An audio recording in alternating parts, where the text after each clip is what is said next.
Querida Malka, estamos sentindo falta de vocês. Leib está crescido e vai começar a ir para a escola. Não é verdade o que dizem por aí, que o ouro brota no chão deste país. Saímos da pensão da Praça 11, pois Moisha comprou um terreno e construímos uma casa maior. Por isso, estamos convidando vocês para virem morar conosco. Por aqui, ruim mesmo, só o calor. A cidade não é grande e fica a 1 hora de trem do Rio de Janeiro. Mas aqui em Nilópolis, várias famílias judias estão se instalando. Os homens já estão pensando até em construir uma sinagoga. Mande lembranças a todos aí nos templos. Venham o mais rápido possível, pois esta terra promete muito. Shalom. No processo das descobertas marítimas portuguesas, os judeus tomaram parte, seja como cartógrafos, como astrônomos. Já na frota da descoberta, vem o judeu como intérprete. Se dava o nome de língua. É o Gaspar da Gama, o famoso Gaspar das Índias, e é o primeiro judeu que nós sabemos que pisou o solo brasileiro.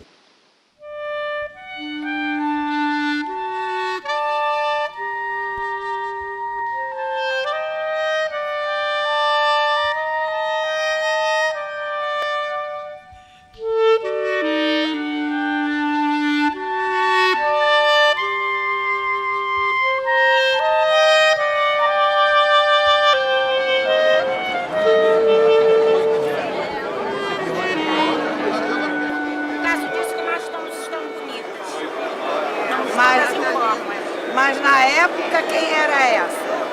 Sou eu, Sara Schuchmann. Olha só, foi a Rainha Esther.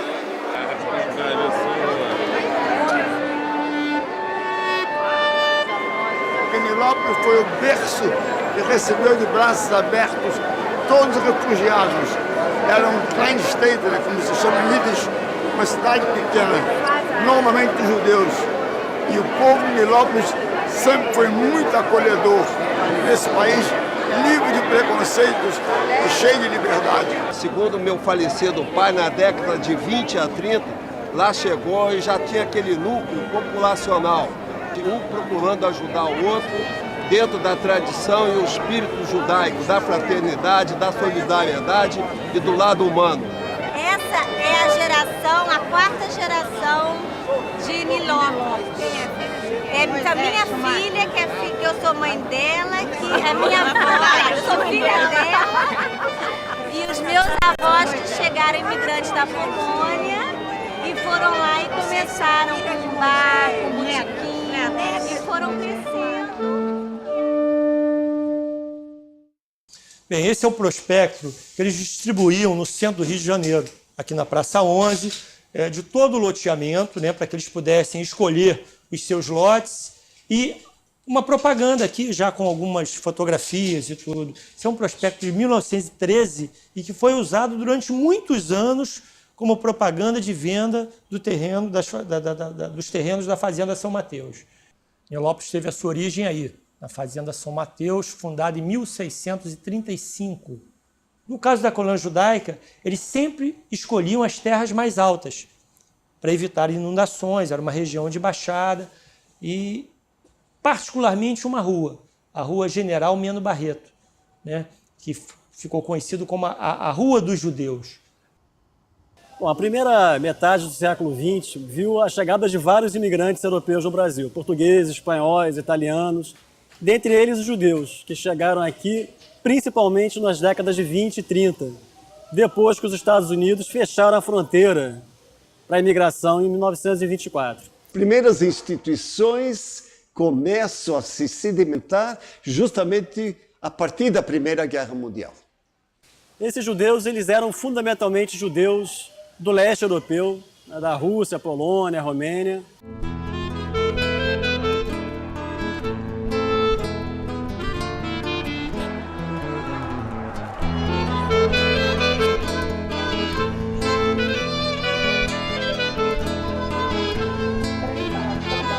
Às 10 horas 44 minutos.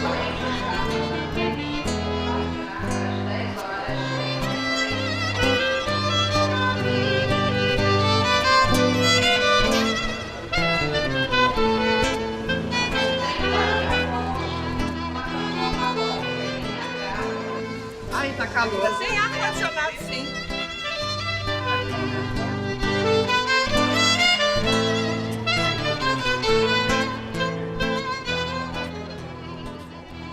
Foi uma viagem longa. Da Polônia, nós fomos de trem pela Alemanha para Paris.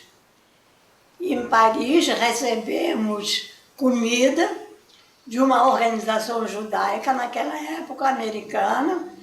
Depois fomos para Marselha. Em Marselha pegamos um paquete, naquela época chamava de paquete. Acho que era um navio misto de mercadoria e gente. O nome do navio chamava-se Josephine Charlotte, que era em homenagem a uma das filhas do rei da Bélgica, o rei Alberto, que veio até ao Brasil para inaugurar a Avenida Rio Branco. Mas meu pai, quando veio, em vez de desembarcar no Rio de Janeiro, desembarcou em Montevidéu, Uruguai. Aí ele olhou assim, não viu o amigo, deu uma voltinha ali pela cidade e não gostou, né? Não gostou do lugar. Disse, não, eu vou voltar. E pegou clandestinamente um navio de volta para voltar para a Polônia. Quando chegou no Rio de Janeiro, descobriram ele e botaram ele para fora do navio. Aí ele desembarcou e o curioso é que no mesmo dia ele foi parar em Nilópolis. No Brasil e no mundo, às vezes é episódico. Alguém se instala, esse alguém chama um parente, chama outro parente, as comunidades gostam de ficar juntos. Na hora da saída, o que prevaleceu, né, foi essa sensação de grupo e essa possibilidade de mudança, de exílio. Agora, por que isso em Nilópolis? Por causa da via férrea.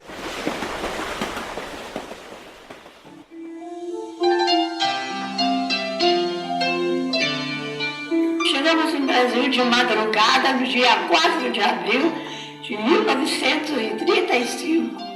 Era a coisa mais linda do mundo, Rio de Janeiro de madrugada.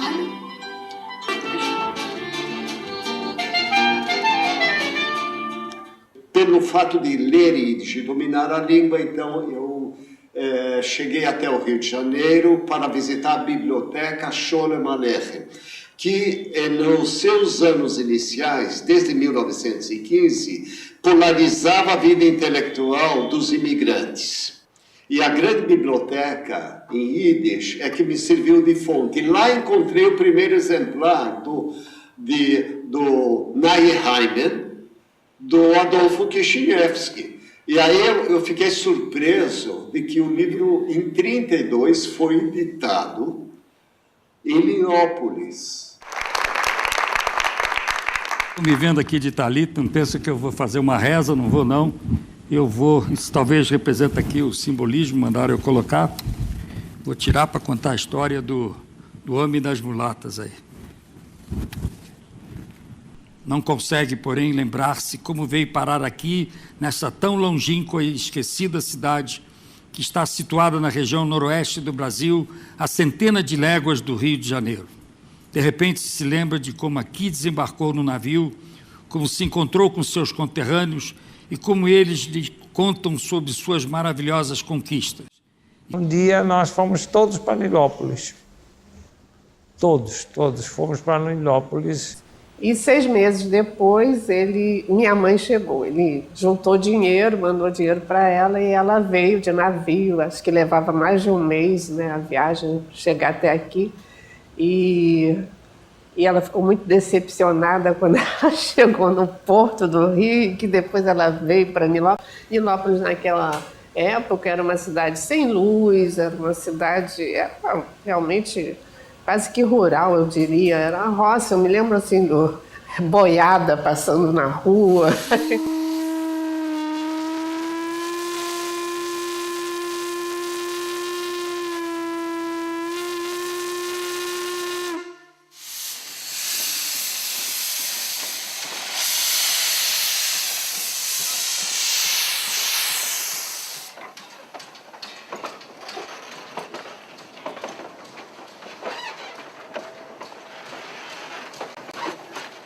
Minha mãe entrou em trabalho de parto e a gente ia saía correndo, isso tinha trem, ia para a estação de trem.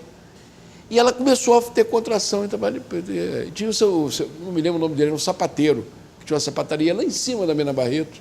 Estava lá esperando para vir para a cidade com a mamãe para ter o meu irmão, Israel. E aí não deu tempo. Ele nasceu dentro da estação de trem.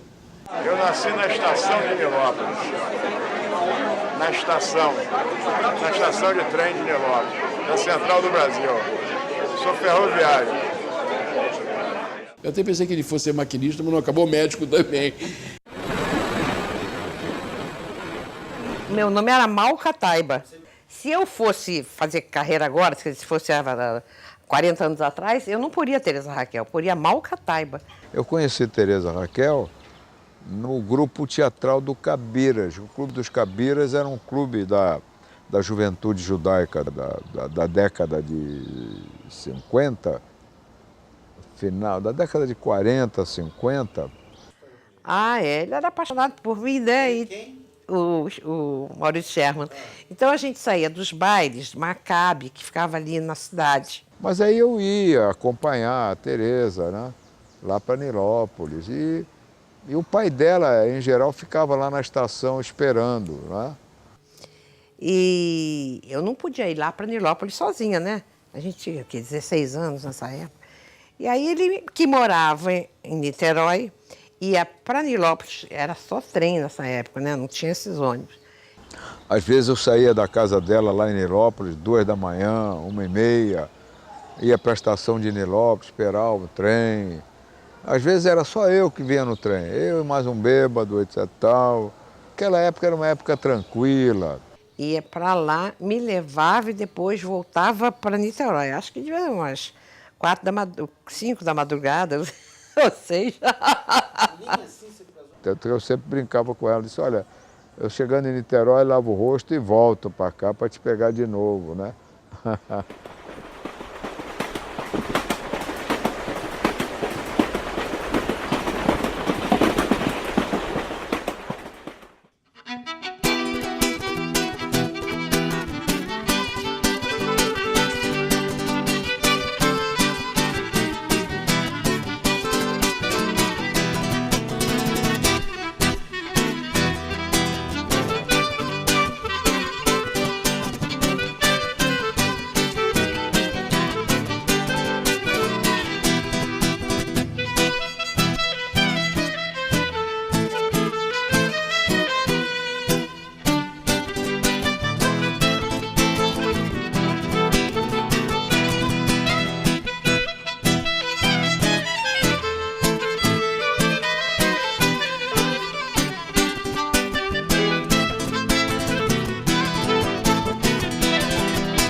Não tem coisa melhor do que você ficar de bem com o divino. É isso aí.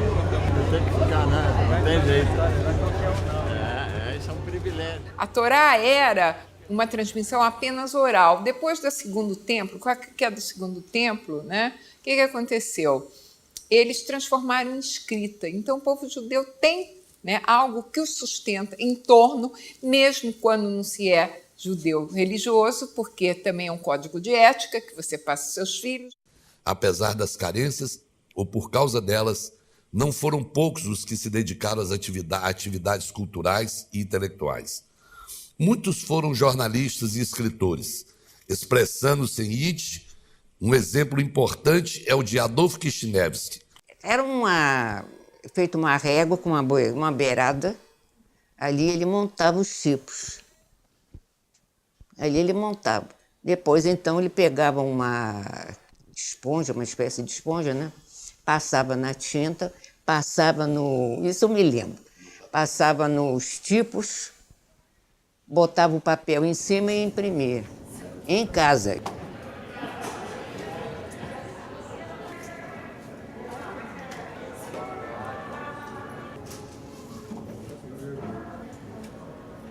O título Novos Lares, Nayheimen, é também o reflexo dessa tendência de viver num país onde eles se sentiam muito bem, queriam se enraizar e tinham a liberdade que nem sempre tiveram na Europa.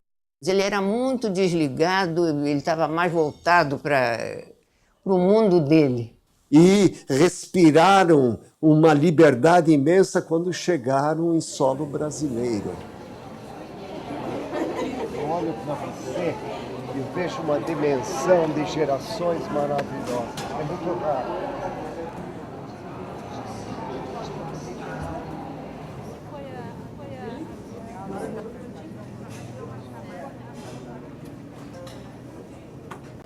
Como é que ele fazia para viver? Minha mãe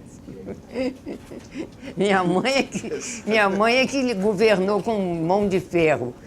Muitas mulheres tinham mais talento comercial, mais talento que é para ele poder fazer. Poder escrever. E davam... É uma tradição rabínica de que os sábios, os rabinos, eram sustentados pelo trabalho da mulher.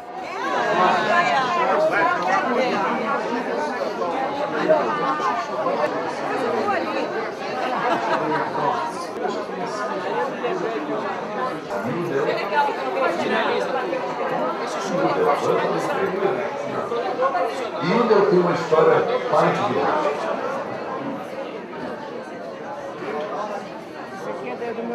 Ele não tomava conhecimento de nada. Eu desconfio que ele não sabia nem quantos filhos ele tinha.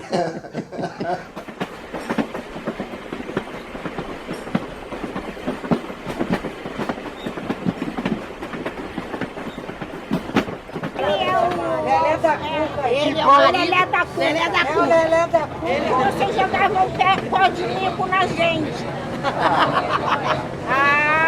Ele não vai lembrar. Eu fazia essa maldade? Você não prestava. Você sabe disso, né? Atualmente eu moro em Ipanema, mas as minhas raízes são de Nilópolis. Se eu pudesse, eu andava com uma placa. Sou de Nilópolis. E essa aqui que está no copo? Essa é minha tia. China. China ali? É. E Essa é minha missa? tia. E bonita para a época, né? É, linda. Ela é linda até hoje. Nós tínhamos aula de Yiddish na sinagoga, depois do colégio. E com isso a gente, o pessoal da minha geração fala Yiddish. Eu pelo menos falo. E sei escrever, sei ler, graças a uma professora muito maravilhosa que teve lá, que chamava Dona Múcia. Mamãe falava muito bem o Yiddish, o alemão, o russo, etc. E mamãe consegue um emprego de professora de Yiddish na escola da sinagoga em Nilópolis, que os faz se mudarem a Nilópolis.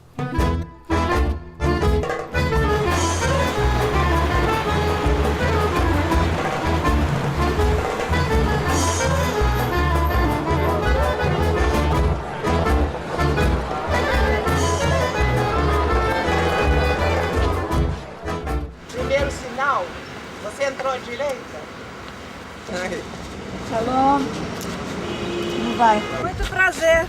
Celinha. Celinha. Como vai? Sofrida. Eu me lembro de você. Lembra? Lembro muito bem. Acorda séria? Como vai? Agora Você ia séria, Eu bicho. lembro que eu te conhecia, mas não me lembrava de onde. Ah, tá vendo? Aná no Bepá. Você era um rapazinho magrinho, lourinho, Eu não é? era magrinho, lourinho e Ó. jovem. José Appelbaum. Agora, ó, tô me lembrando de você. Tem até teu retrato na turma do time do Monte Sinai. O Lima, Samuel Lima, é meu primo. Ele Lopes pertencia a Nova Iguaçu. É isso mesmo. Então ele foi a Nova Iguaçu no cartório. Ele já falava bem português, imagine, com 1 ano e meio de Brasil. Então, disseram para ele, você tem que escrever o nome do seu filho num papel, porque senão eles vão escrever errado. Então ele escreveu. E como ele era sofreiro, um escriba, né? Ele simplesmente escreveu com letras lindas, né? Manuscrita. O dono do cartório disse assim, você tem que trabalhar comigo, você vai ser meu escrivão e despachante. Aí ele ficou assim. A vida inteira até morrer, até 1947. A gente ia para os bailes, que eram só no Rio, né? De Botafogo, trem, Botafogo, com aquelas Futebol saias rodadas, cheias de anáguas. Lembra disso? Lembro. Cada um precisava de 2, 3 lugares que não dava para sentar. Sim. Hã? Você nunca pude imaginar que eu encontrei você. É aqui? Você é realmente... Agora eu começo a lembrar de você. Eu, o Miro, na Mundial, lembra-se? Altamiro? Claro, claro. Depois a volta, às 3 horas da madrugada. Claro que eu me lembro. Mas esses bailes ficaram famosos. Lá em Nilópolis, nos bailes, também saíram casamentos. Simen tov, mazel tov, mazel tov, simen tov, simen tov, mazel tov, mazel tov, simen tov, simen tov, mazel tov, mazel tov, simen tov, yeilanu. Simen tov, mazel tov, mazel tov, simen tov, simen tov, mazel tov, mazel tov, simen tov, simen tov, mazel tov, mazel tov, simen tov, yeilanu. Yehelanu, ulechol Yisrael. Yehelanu, ulechol Yisrael. Yehelanu, ulechol Yisrael. Yehelanu, ulechol Yisrael. Eu me lembro, ele tinha uma irmã Dora. Isso mesmo, Moisés Schwartz. Ele esteve em Israel há muitos anos, voltou para o Brasil e faleceu lá no Brasil. Faleceu em Nilópolis. Então Isso aqui é trouxeram Riffer. um rabino que vivia em Israel. Essa fazia os aqui casamentos. é Buxman, marido Essa aqui é dela. a Riffel, né? A mãe do Godoy, Esse aqui, o marido dela é que fazia os teatros, Solemalé, Tuvia de Miller. Aí já tinha que trazer ou quem era religiosa está como aqui minha nessa mãe, foto o ela Erch pegava o trem com a Leibkovitch. galinha.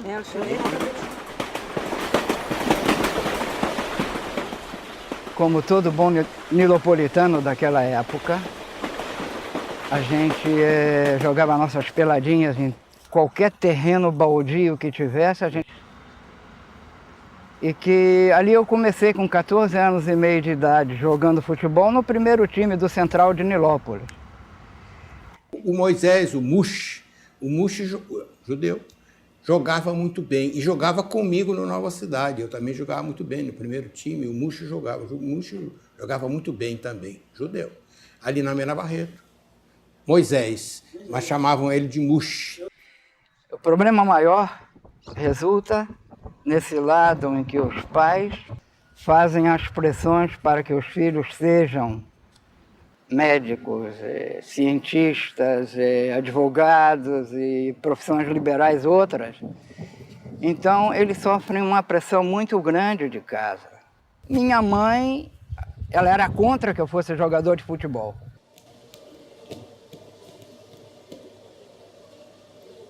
As coisas eram tão interessantes quando havia esse entrosamento do meu irmão, que eu ia assistir lá esses jogos, né? Então ficava aquele frisson de saber que ele não era judeu. Então a coisa era toda manipulada para porque a comunidade judaica era fechada ali para todo mundo só podia ser judeu para jogar com todas as coisas, voleibol, essas coisas todas que tinha aqui o Maccabi. E aí o Mauro, para caracterizar melhor, começaram a chamá-lo de Meyer Blum. Nunca ninguém disse nada, porque ele também havia feito assim, até no pênis havia feito aquela, todo judeu faz naquela circuncisão, né? Aí eu vim para cá, para Israel, com a seleção brasileira de futebol. E chegando aqui resolvi ficar, porque eu recebi propostas de clubes. Mas acabou dando tudo certo, foi muito festivo, perdemos, aí ficou tudo muito bem. Se não perdesse, eu não sei se ficava bem, não. Mas é isso. Moisés, fala aí, se tiver um jogo Brasil e Israel, você torce pelo Brasil ou por Israel? Eu não vou ver o jogo. Eu espero só ouvir o resultado. Momentos maravilhosos, que eu estou me lembrando das pessoas. Estou lembrando de tanta coisa boa. A infância é a melhor coisa que a gente tem na vida. Essa foto está muito boa, muito clara. É, mas eu... Os anos, né? Está muito longe para mim. Sempre a gente fala sobre Nilópolis. Principalmente, então, quando eu arranjei esse retrato aqui, quando eu recebi, está todo mundo aqui, todo mundo. Esse aqui era um Shoichet que tinha lá, um dos Shoichet. Deixa eu ver um pouquinho, Célia. A minha história é mais ou menos como a história dela, parece até cópia. É a professora, tem muita gente aqui. Tem... Aqui é o... Esse é o Dr. Israel Kligerman. Dr. Israel Kligerman, que é irmão do Jacob Kligerman. Médico, remédio, alimentação não faltava. Não faltava, e estudo. Mas brinquedo, estudo. Mas brinquedo zero. Eu tenho um a gente episódio... brincava com as coisas assim do chão. Do chão. A gente aprendia a brincar. Eu tenho um episódio que eu conto com muita... Lá em casa, a minha mulher se converteu ao judaísmo. Mas nós, todos os feriados, tanto judaicos como... Não, católico, Natal é uma festa universal. Nós praticamos, e quem ganha mais presente sou eu. Porque eu ficava muito deprimido lá. Se eu não ganhava menos do que os outros, eu ganhava sempre mais. Por quê? Porque eu me lembrava que Natal era uma festa, né? Era um momento muito importante. Eu vou me emocionar de vez em quando.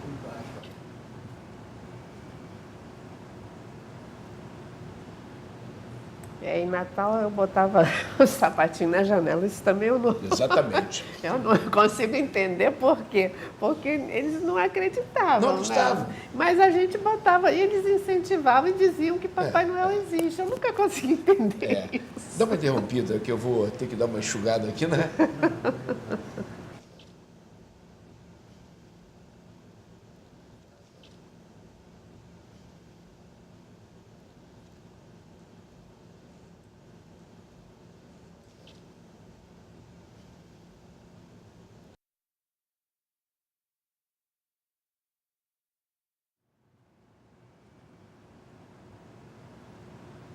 Eu já morava com meus avós.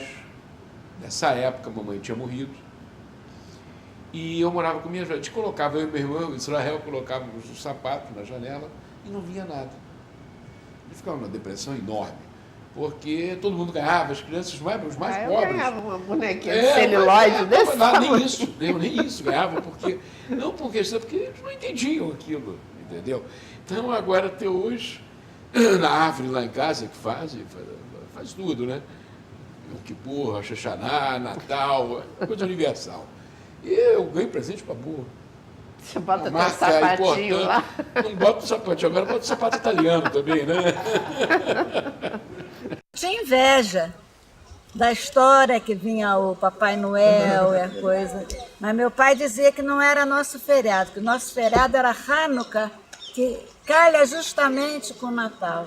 Aí a gente recebia dinheiro de Hanukkah. Mas eu tinha uma inveja danada. Eu tinha um vizinho que ele convidava a Natal, meus pais e todos nós, mas só ia eu e meu irmão. Nós íamos, ganhava presente, igual os filhos dele.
filho para conhecer a história dele. A casa que ele morou ainda está lá. E os momentos bons de infância, que não se vê hoje, era a bola de gude, bola búlica, pica-peão, carniça, chicotinho queimado, pipa. Livre, descalça, comendo fruta das árvores, direto. Eu guardo muito episódio de brincar. Eu, Daniel Kleinberg, a Dina e vários outros, quando tínhamos na escola Íris, que era na escola judaica, que era atrás, era junto à sinagoga, nós brincávamos na sinagoga, que era separada da minha casa por um muro. Eu ainda não estava brincando com as crianças da coletividade. Tinha minhas primas, Célia, Judite, nós éramos um trio. Na escola, as crianças me chamavam, você é gringa. Era assim, tinham todos os judeus eram chamados de gringo. Mas gringo, assim, uma coisa pejorativa mesmo. Eu me lembro uma vez que uma menina falou para mim, foi você que matou Jesus. E eu fiquei tão... uma coisa assim, pô...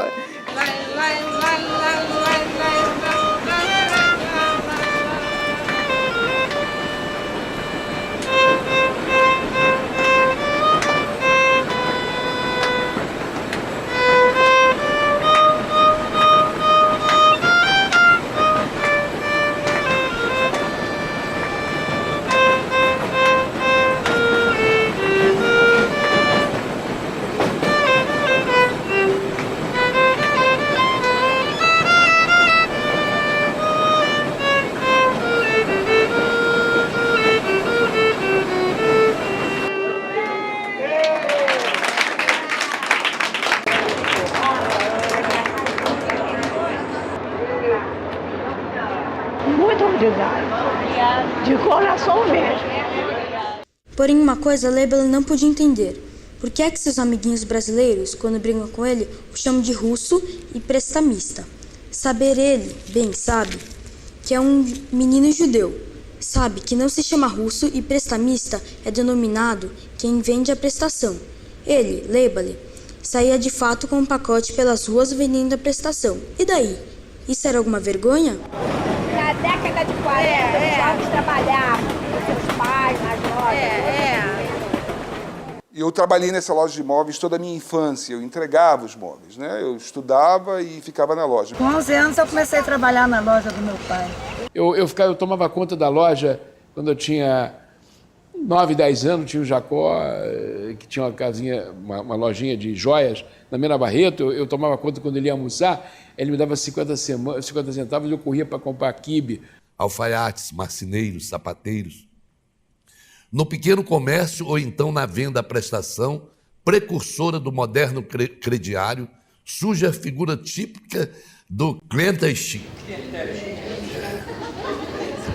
Quando eu falei cliente chique, eles se revoltaram. Assim. Eu quase fui linchado no ensaio. Mas eu aprendi, do cliente chique. Que ia de porta em porta nos bairros mais humildes, oferecendo sua mercadoria e cobrando as prestações. Meu pai era clientelic, né, como eu já falei. Então, ele, quando ia fazer a cobrança dos fregueses, ele levava uma latinha, né, e fazia o furozinho ali, né, eu acho, e dava para os fregueses, assim, olha, todo dia a senhora põe uma moedinha, não importa quanto, mas todo dia põe, que no fim do mês eu venho pegar a latinha e levo o dinheiro e assim a senhora paga a sua prestação. Então eu costumo dizer que ele que inventou a caderneta de poupança em Nilópolis. Nilópolis é o primeiro município da Baixada. Para lá se dirigiram esse contingente de judeus, mas também um grande número de população carente, vinda principalmente do Nordeste. Rapaz, não, eu convivia com eles ali naquela pracinha de Nilópolis, que ele tinha muita amizade, ficava por ali com os motoristas, tinha vários motoristas amigos da gente, mas era uma convivência que eu nunca soube, novinho como eu era, não sabia determinar quem era judeu, quem era árabe, a gente fica confundindo tudo.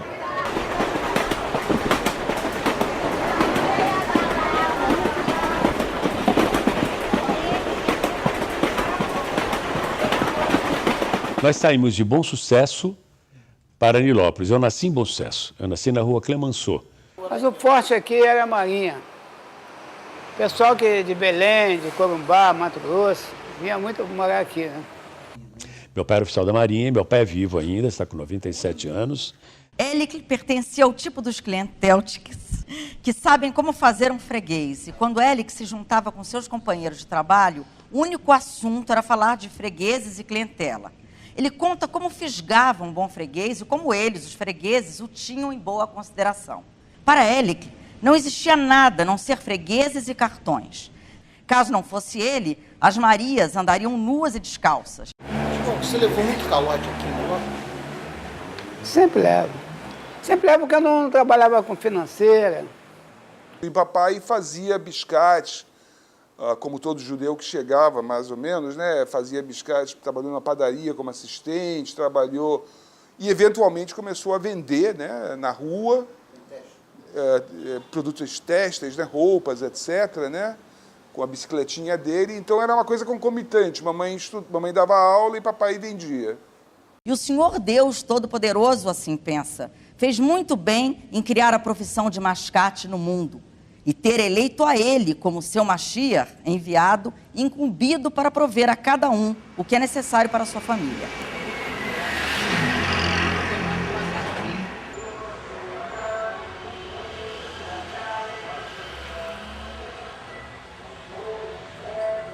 Eu mandei levar um móvel que a Teresa comprou na loja. O móvel era barato, móvel rústico, daquele de pinho. E mandei levar de carroça, que era o transporte da época aqui, não tinha Kombi quase de aluguel, não tinha. E quando chegou lá, a mulher devolveu dizendo que não aceitava de carroça, porque ela comprava na Mesbla e a Mesbla andava de caminhão fechado na época.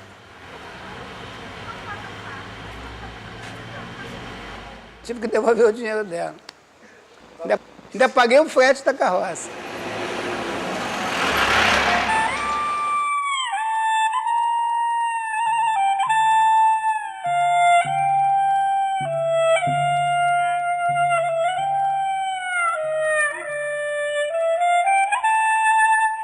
Então, de 1984 em diante, cessou. E cessou foi depreciando.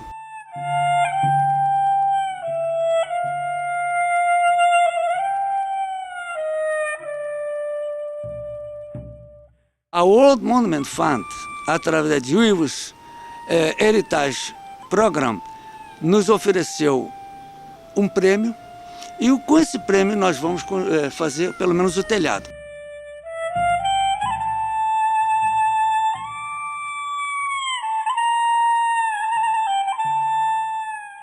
Foi de chorar. Parecia que tinha uma coisa me impedindo de ir, e realmente não devia ter chegado lá. Quando eu vi aquela sinagoga que trazia tantas lembranças maravilhosas, eu cheguei dentro, olhei pela janela, tinha grama. E existia tanta vida, tanta religiosidade, tanta alegria no clube que era do lado. Triste.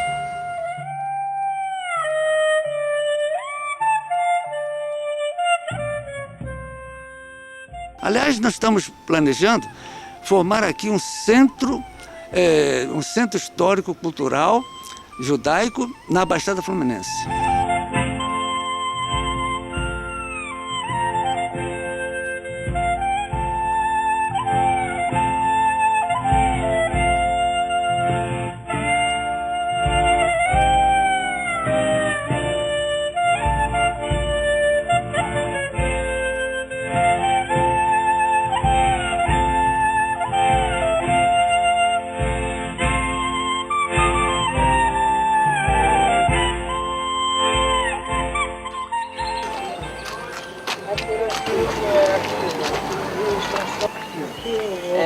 Está. Sinceramente não era tão difícil.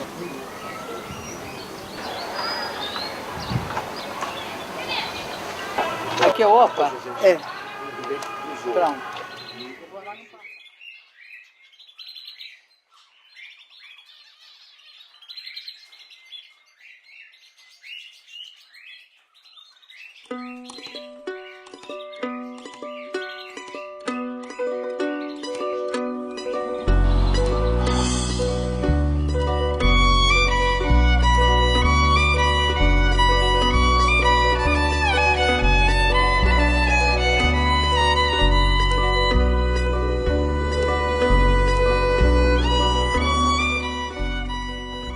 ia direto à escola, encontrava os amigos, fazia aquela farrinha, para depois entrar na aula, as aulas de ídis, ou então entrar na programação que tivesse na sinagoga.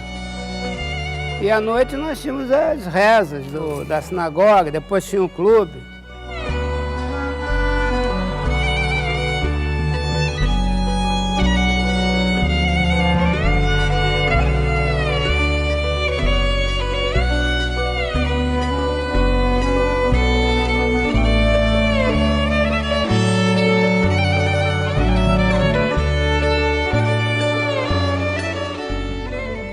Nesse pedaço aqui eram guardados os armários com as torás, livros sagrados.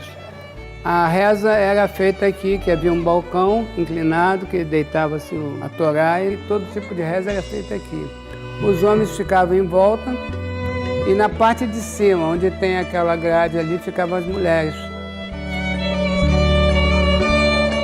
Essa placa foi uma homenagem feita nas sinagogas aos 6 milhões de judeus que morreram no tempo da guerra, e eu ficava com essa luzinha de baixo sempre acesa. Logicamente que limpo, né? Que está tudo sujo. Isso ficava lotado, rapaz. Não tinha lugar nem para respirar, tinha que ir lá para fora para respirar.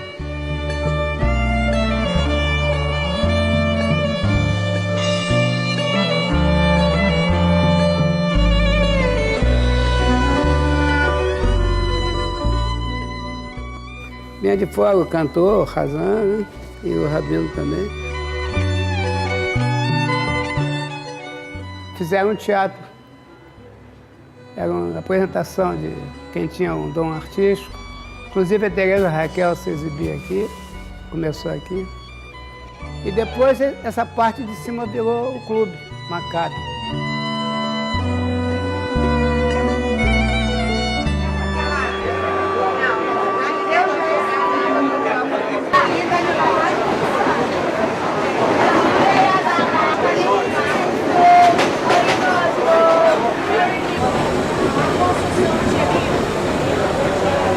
Meu pai foi para Nilópolis em 1926, mais ou menos. Foi fundador da loja maçônica de Nilópolis.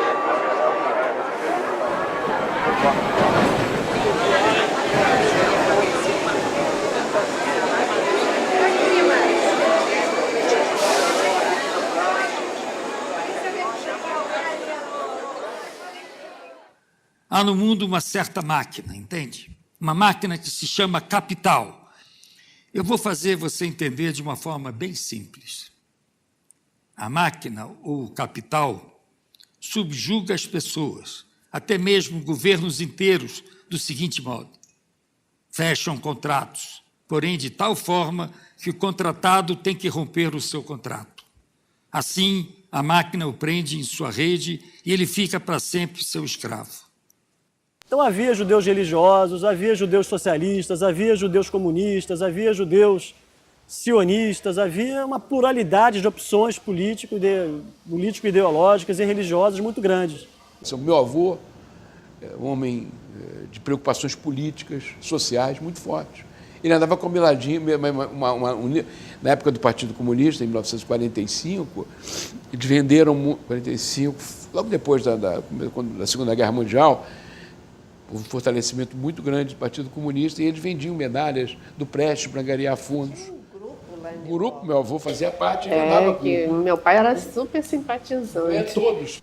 Völker hört die Signale auf zum letzten Gefecht. Die Internationale erreicht das Menschenrecht. Agora eu vou te traduzir.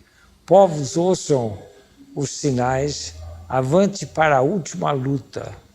A Internacional defende o direito da humanidade. O Luiz Carlos Prestes, um comício enorme, me lembro. E tinha o Varenga e Ranchinho, e eu me lembro dela assim, eles eram comunistas, o Varenga e colo Ranchinho. do meu pai, assistindo, era uma coisa assim, todo mundo encantado com o Luiz Carlos Prestes lá em Nilópolis. A colônia sempre foi muito progressista, né? Eu acho que no Brasil existe uma liberdade incondicional para todos. Só tem uma coisa, você não pode ser comunista. É a única coisa que você não pode ser, ficou na minha mente. Völker hört die Signale auf zum letzten Gefecht. Die Internationale erreicht das Menschenrecht.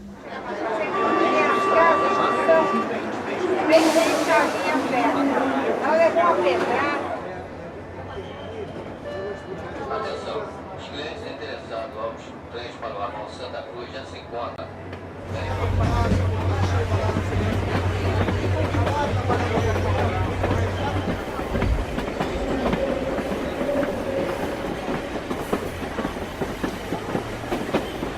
Eu me lembro que teu avô era um dos poucos que tinha um carro, um Ford Cordex. Ford 29. Um Ford 29. Todo mundo parava, ele passava lá, hein? Era o único lá. E ele levava a gente para comprar ovos frescos em Guandu. Ah, no Guandu, lá no... Eu me lembro do Rio Guandu. E os ovos que quebravam, ele fazia a gente tomar cru. Quando começou... Como é que é? Integralismo. Esqueci agora a palavra. Integralismo. Isso. Quando começou a surgir o integralismo. Aí, quando a gente começou a ver muita gente de camisa verde, ficou com medo. Me recordo também que houve levante contra a colônia judaica. Eles correram ao nosso antigo deputado federal Getúlio Moura e ele resolvia a situação dessas perseguições que vinham aqui. Mas para não saberem que era de judeus, porque tinha o integralismo que eles passavam, né? E atacavam, não sei o que fazer, porque toda vez tinha outro nome a minha loja. Alfaiataria inglesa, alfaiataria americana. Quando o Getúlio Vargas acabou com o integralismo, tinha lá no corredor da minha casa a opção de tabuletas, cada vez outra que ele mudava. Inclusive, houve época que eles manchavam a rua, as frentes dos imóveis com um pinche. Pichando casa, na época, ainda me lembro que eu era pequeno. Meu irmão mais velho já fazia parte daquelas... Não é tipo guerrilha não, mas tomar conta, para ninguém entrar na casa, invadir.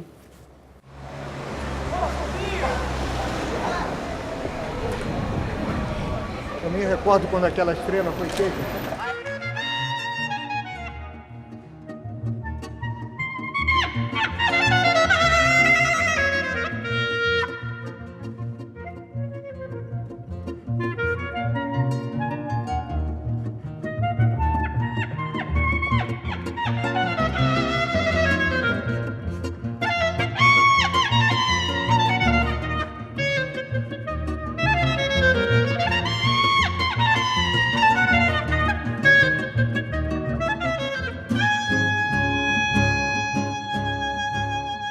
A presença da Faiga é da maior importância, porque ela descobriu, por conta própria, como encaminhar-se através dos estudos de Cezanne e chegar à abstração, uma abstração própria, individual. Eu acho que a arte dela era genético. E é claro que o abstracionismo sempre teve essa característica de uma coisa existencialista pós-guerra, do artista como indivíduo, com o seu inconsciente, com o seu consciente, muito consciente do seu inconsciente. Então, a Faiga seria a artista mais importante dentro do abstracionismo informal.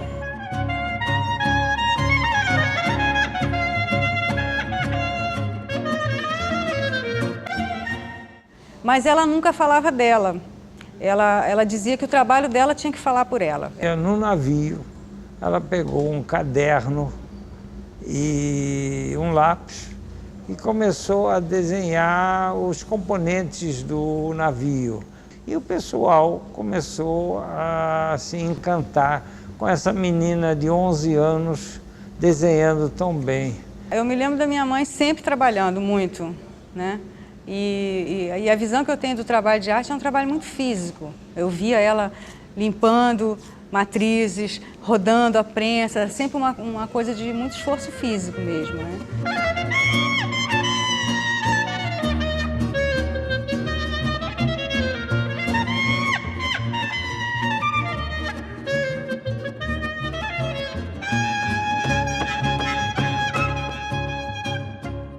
E ela, então, desenhou os marinheiros, e depois foi indo, até que ela desenhou o médico do navio e até o capitão. Mas toda vez que ela entregava um desenho, ela ganhava chocolate e dividia com os irmãos. Eu adorava o chocolate. Esse período em Nilópolis foi um período muito duro acho que para todos da família, né? Era um período de pobreza, de dificuldades, e ela logo começou a trabalhar, vinha para o Rio, né? E aí enfrentava muitas horas de Maria Fumaça, e ela não falava muito sobre isso, acho que um pouco porque foi um período assim difícil. E um tostão, você comprava uma dúzia de bananas ou comprava um negócio que a gente não sabia que diabo era aquilo, era uma mamão. E aí nós fomos comer os caroços. Mas é muito ácido, muito ácido.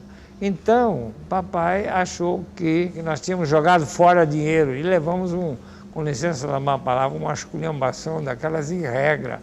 Jogando fora dinheiro, isso é um absurdo, porque você podia comprar uma dúzia de bananas com um tostão. Então, para acabar isso, nós tínhamos a casa que era no meio de um terreno. Fizemos um buraco no chão, enterramos aquilo lá, soterramos, acabou. Morreu, não se fala mais nisso. E dali nasceu o mamoeiro, que nós durante muito tempo comemos mamão. O fato de ir visitar a Faiga em Nilópolis, por exemplo, me lembro, ao chegar a casa era um chão mais de terra batida e tinha um portão de grade e eu logo vi mamoeiro, bananeira.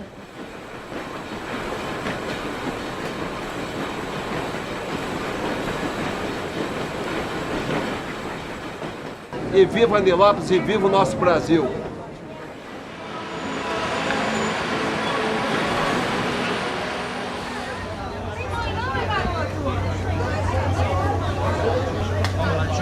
Nani, olha a pressa que eu falei.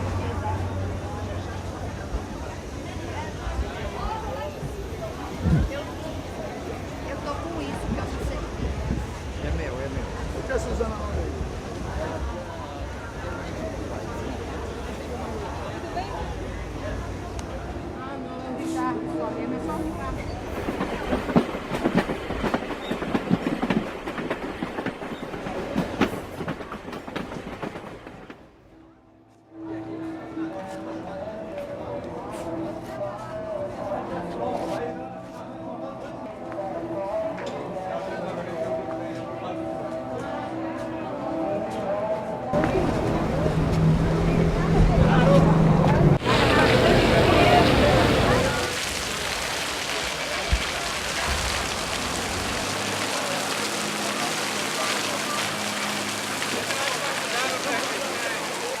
Muita coisa diferente, não tinha esses chafaris, esses prédios, aqui tinha uma padaria tradicional, que a gente vinha comer os nossos docinhos, sonhos, sexta-feira vinha fazer os ralás, então padaria é progresso, é isso mesmo. Não, nada mudou, só a Versailles aí que, ó. A única coisa diferente somos nós que estamos voltando para nossas origens. E estamos gostando muito, uma maravilha. Há 65 anos que ela não vem a Nilópolis, entendeu? De modo que... Não, 65 não, 60 anos. 60 anos. É. E ali era o Armazém Vermelho.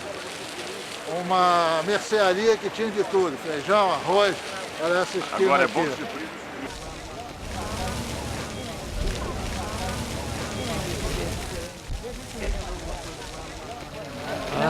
o quê? Mas tá muito diferente. Essa praça era grande, redonda.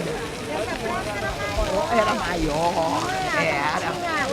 Comer brinquedos, circo, tudo aqui. Aqui na esquina era um sobrado parecido com esse. Tomou banho, né? Tomei banho. Maravilha, maravilha. Ah, tem injeção na veia, né? Está faltando o coreto, que a gente utilizava no carnaval. E um laguinho. E o lago que tinha aqui. Agora não tem mais. A escada é exatamente a mesma da estação e está exatamente igual. Nós estamos na esquina da mesma maneira. Chega mais pra... Depois de 65 anos, estou de volta. É aqui a sinagoga? Era A aqui? sinagoga é mais adiante ali, é aqui nessa rua. Nós vamos lá na sinagoga, não vamos? Não vamos na sinagoga? Estou fechando porque, primeiro, pela idade. Segundo, problemas de saúde. E terceiro, porque eu trabalhei honesto. Pagava meus impostos, recolhia tudo direitinho. Concorrência é muito desleal agora.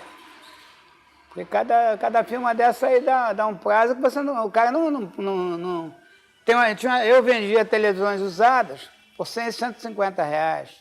Hoje em dia o cara vai consertar uma televisão, custa 150, 200, ele joga fora e compra uma nova sem entrada na loja grande.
À medida que foram enriquecendo, isso é normal, isso acontece em todas as comunidades, eles foram se aproximando dos grandes centros, no caso do Rio de Janeiro.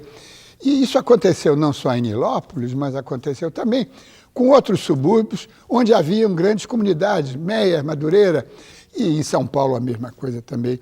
Então isso é perfeitamente natural e aconteceu no Brasil e acontece em qualquer parte do mundo.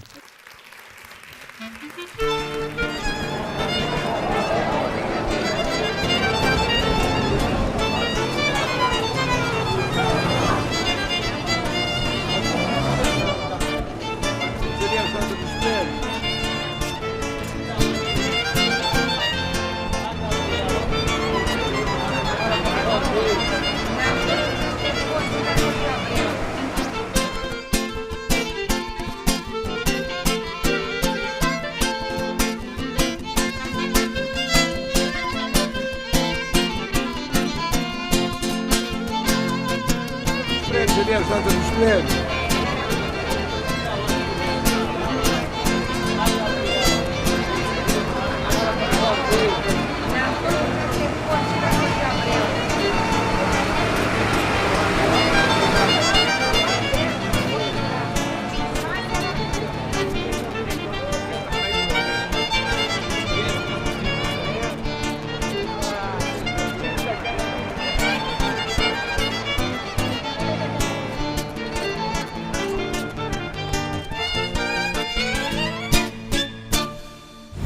Nessa rua ali era o cartório, ali logo em cima.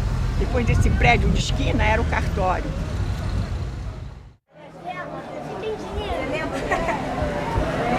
Ali naquela esquina ali, o Aguinaldo Raiol e a família toda. Quando ele ainda era do Clube do Guri. E ele cantou quando meu aniversário. Cantei em vários bar mitzvahs, vários. Não só quando era garoto, inclusive, e também depois de morar em São Paulo. As outras duas portas eram uma sorveteria, também de judeu. minha mãe, pelo fato dela ser religiosa, tinha uma grande dificuldade em viver em Nilópolis. Porque com os anos as famílias foram saindo, o Schoiret que vivia no local mudou também para o Rio. E para matar a galinha, para comer galinha, tinha que levar a galinha para o Rio para ela ser morta da forma tradicional, kasher. Então eu levava para o Schoiret. E aquele momento que a galinha agonizava, eu estou vendo até hoje, horrível. Essa lembrança eu não gosto de lá. Depois também comprar carne kasher. Mamãe viajava de trem para trazer a carne. Quem era religiosa era minha mãe, ele não era, pelo contrário. Em Yom Kippur, que você sabe que não se pode comer, aquele dia, minha mãe ia para a sinagoga e ele fingia que estava na sinagoga, mas ficava batendo papo com os amigos, mas dizia para a gente não falar nada. O que eu tinha pavor era no dia de Aleluia, sábado de Aleluia. Vinham crianças com Judas, de pano, começavam a bater nele, entravam na minha loja. Eu morria de medo, isso sim, eu morria de medo. Não importa quantos problemas existam hoje no Brasil, existem muitos problemas de antissemitismo, de todos os tipos de problemas, como negros, homossexuais, etc. Mas com tudo isso, o Brasil deu uma grande oportunidade a todos os imigrantes, e principalmente aos judeus. Com todas as dificuldades, trabalharam, não houve ninguém perseguindo eles, ninguém perguntou por que eles estavam fazendo aquilo.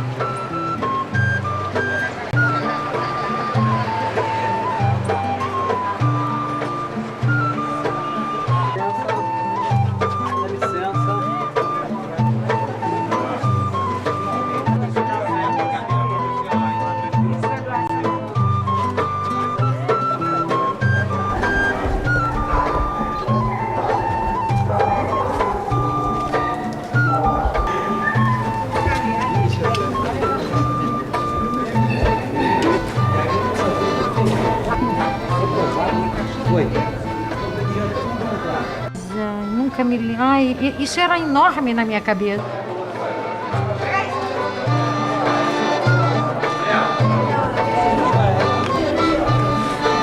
E aqui era o salão de festa, lá na frente era a sinagoga e esses móveis pertenciam à sinagoga. Vamos ver o que tem aqui. A Kerem Kaem, esse aqui ajudava, o pessoal. São os documentos. Tudo jogando. Eles faziam as compras. Tem que moeda dessa. Aqui, saco de cimento. São as compras. As compras. Aqui não tem recibo. Senhora Joana. Chansky. Isso aqui eram livros que eles tinham na biblioteca, que as pessoas vinham, pegavam o livro do autor e quem estava pegando os livros. Pelo menos como valor histórico, deveria se reconstruir o que está danificado.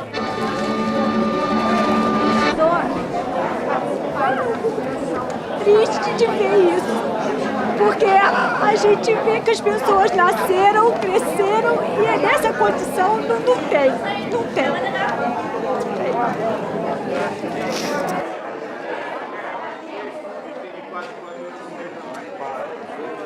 Vamos fazer agora um toque de chofar. A ideia é que esse som sirva como uma grande convocação, como era feito no passado. E o chofar também era usado em inaugurações. Nesse caso, a convocação é para que nunca esqueçamos de nossas raízes. Vamos fazer isso de mãos dadas, numa forma de simbolizar que foi assim, unidos, que conseguimos nos manter como um povo até hoje.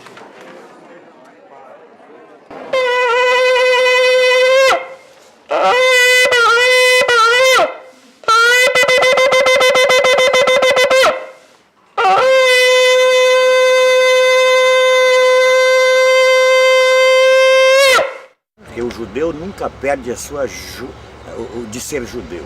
Meu amigo, Também não deixam, né? Não deixam, não. Não, Mesmo não deixa. mesmo que ele queira esquecer, as lembranças são grandes. Alô? Baruch atah Adonai Eloheinu melech haolam. שהחיינו וקימנו והגיענו לזמן הזה. Se não houvesse, sem querer que continue o antissemitismo, nós estaríamos assim absolutamente voltados para um mundo não religioso. O que faz com que a gente realmente comece a procurar nossas raízes são as perseguições mentirosas, as infâmias, e com isso a gente procura cada vez mais estudar, ser mais gente, ser o melhor possível para a humanidade, não é só para os judeus.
O passeio desse tem que ser todo domingo.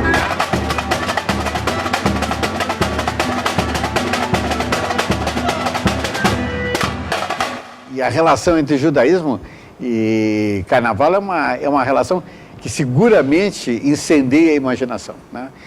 Que nos faz pensar assim, sobre como é que se sentiam aquelas pessoas quando viam as cenas carnavalescas ao seu redor, quando conviviam com os blocos carnavalescos, enfim, quando eles descobriam o Brasil através do carnaval. Para a posteridade, em plena... Esse daqui é meu irmão, trabalhava na prefeitura de Nilópolis.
Mestre Paulinha, bateria da Beija-Flor.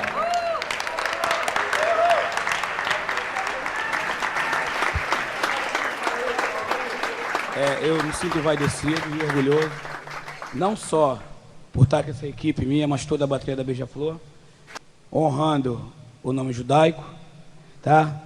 E vocês terem chegado até o nosso carnaval e ter nos propiciado essa plateia maravilhosa. Espero que vocês torçam pela Beija-Flor, que é a única recompensa que a gente vai ter, tá? O carnaval é de vocês. Vamos lá?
Mais alguma coisa?